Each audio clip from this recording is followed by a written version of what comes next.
The modern performer faces a paradox that previous generations never encountered. Today's multidisciplinary actor must excel simultaneously in three disciplines: singing, acting, and dance. While each discipline alone represents a lifetime of mastery, the real challenge emerges when these separate skills must converge in a single unified performance. This convergence creates a battlefield of conflicting technical demands that often leaves the performer stranded in analytical paralysis. Consider the three distinct technical schools that collide on stage. Vocal pedagogy teaches the belt breath, a low, expansive diaphragm engagement designed to project power and sustain long phrases. This technique requires a grounded, almost heavy physicality to support the breath. Meanwhile, classical ballet training demands a pulled-up core, a rigid, upward spinal alignment that creates the illusion of weightlessness and grace. This posture directly contradicts the low center of gravity requirement for powerful singing. And then arrives the Meisner technique's impulse breath, a spontaneous, emotionally driven response to stimulus that must appear completely unrehearsed and natural. This third system introduces an element of chaos into the carefully constructed technical frameworks of the other two. The performer attempting to synthesize these approaches faces an impossible neurological conflict. The brain cannot efficiently reconcile opposing motor programs. It's like trying to accelerate and brake simultaneously. When the vocal coach says breathe low, the dance master says lift up, and the acting teacher says respond authentically, the performer's nervous system receives three contradictory commands. The result is not synthesis but internal struggle, manifesting as physical rigidity and mental distraction. Neuroscience explains this phenomenon through the concept of competing neural pathways. Each technique, belt singing, ballet alignment, Meisner impulse, activates distinct motor programs in the brain. When these programs conflict, the prefrontal cortex becomes overloaded with executive decisions about which command to prioritize. This cognitive load drains the mental resources that should be dedicated to artistic expression and connection. The performer becomes a technician rather than an artist, constantly monitoring and adjusting their execution instead of living truthfully in the moment. What emerges from this fragmentation is performance that may be technically correct but emotionally disconnected. The singer hits the notes but lacks authenticity. The dancer executes the steps but appears mechanical. The actor delivers the lines but fails to connect with scene partners. This is the tragedy of the fragmented performer. They possess all the technical tools yet cannot access the artistic whole. The very training designed to empower them has instead created barriers between their skills, leaving them technically proficient but artistically stranded. The solution to this fragmentation lies not in better technique, but in the fundamental shift of perspective, from Western fragmentation to Eastern integration. Asian performance traditions have long understood what Western pedagogy is only beginning to discover. True mastery emerges not from perfecting isolated techniques, but from cultivating a unified field of energy that encompasses mind, body, and expression. This energy, known as qi in Chinese tradition or prana in Indian philosophy, represents more than spiritual metaphor. It's the practical foundation for holistic performance. At the heart of this system lies the dantian, a pivotal point located approximately 3 finger widths below the navel. While Western techniques focus on specific muscle groups or breathing patterns, the dantian serves as both physical anchor and energetic center, the source from which all movement, breath, and intention emanate.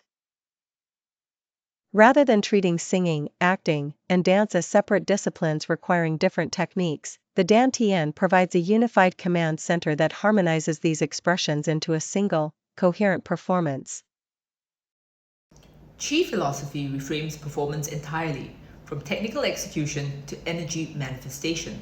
Where Western pedagogy asks, how do I produce this sound, or how do I execute this movement, Qi-based practice asks, how does this energy want to move through me? This subtle shift transforms the performer's relationship to their craft. Instead of imposing technique upon the body, the performer learns to channel energy through the body, allowing expression to emerge naturally rather than being manufactured through conscious effort. The crossover between these seemingly distinct practices highlights a unique convergence of body control disciplines, suggesting that singing, much like martial arts, requires a holistic understanding of the body and energy flow. Both arts require practitioners to harness and manipulate their internal energy, showcasing the dantian as a pivotal point for both. A martial artist's punch derives its power not from arm strength alone, but from energy originating in the dantian and flowing through the entire body. Similarly, a singer's sustained note or an actor's emotional authenticity gains its power from this same energetic center. This integrated approach finds practical application in traditions like Jin Shin Jutsu, an ancient Japanese art of harmonizing energy flows. Jin Shin Jutsu recognizes that specific energy pathways correspond to particular emotional and physical states. By gently holding certain points on the body, performers can release blockages that prevent the free flow of qi, allowing technical execution to become effortless and expression to become authentic. The concept shifts focus from the external expression to the internal environment. When the internal energy flows harmoniously, external performance naturally follows suit. The fundamental difference between Eastern and Western approaches lies in their understanding of connectivity. Western pedagogy tends to dissect performance into parts: vocal fold, diaphragm, posture, emotional recall, and attempts to optimize each separately. Eastern philosophy recognizes that these elements are inseparable manifestations of the same underlying energy system. When this energy flows freely, technical excellence emerges not as the goal, but as the natural byproduct of the integrated being. The performer stops doing technique and starts being the performance. This integrated Eastern perspective finds remarkable validation in modern neuroscience, which offers a compelling biological framework for understanding qi. What traditional cultures called the flow of life energy, we can now understand as neural coherence, the brain's integrated state, where motor, emotional, and sensory networks synchronize into a unified whole. This synchronization provides the physiological basis that resolves the performer's fragmentation by establishing a single, harmonious neural command center. The conflict between belt breath, ballet alignment, and Meissner impulse represents a failure of neural integration. Each technique activates distinct, and often competing, neural pathways. The belt breath engages motor planning regions for sustained diaphragmatic control. The ballet posture requires constant proprioceptive monitoring from the vestibular system. The Meissner impulse demands spontaneous activation of the emotional and mirror neuron systems. When these systems operate in isolation, they create the neurological equivalent of traffic jam, with the prefrontal cortex overwhelmed by executive decisions. Neural coherence occurs when these disparate networks begin to operate in phase, much like an orchestra tuning to the same pitch.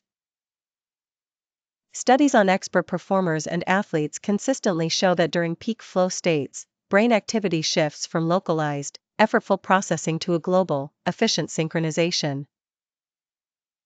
The default mode network, responsible for self-referential thought, aligns with the executive network for planning and the salience network for attention. This is the neuroscience parallel to qi flow, a state where energy moves without obstruction because the brain is no longer working at cross purposes. Applying this to our three conflicting techniques reveals how neural coherence creates unity. The belt breath is no longer an isolated motor command, but becomes part of a coordinated motor plan, originating from integrated premotor cortex activity. The ballet alignment transforms from a rigid postural hold into a dynamic expression of proprioceptive and vestibular harmony. Most importantly, the Meissner impulse ceases to be a disruptive emotional injection and instead synchronizes naturally with the mirror neuron system, allowing authentic response to emerge from the same integrated state. Performance, then, arises not from executing separate techniques, but from a single coherent neural foundation. The path forward, then, requires a fundamental shift from accumulating techniques to cultivating connection. But this shift is inaccessible without first engaging in qi-based healing. Healing clears mental, emotional, and physiological obstructions caused by stuck chi, promoting authenticity in both performance and daily life. This serves as the essential prerequisite to accessing the unified energy field from which authentic expression flows. This reframes performance from a task of technical execution to an experience where healing and artistic expression are intrinsically linked, two sides of the same coin. The invitation is to explore this holistic approach through our channel's content on somatic voice work, chi healing modalities, and the practical applications of Asian metaphysical principles.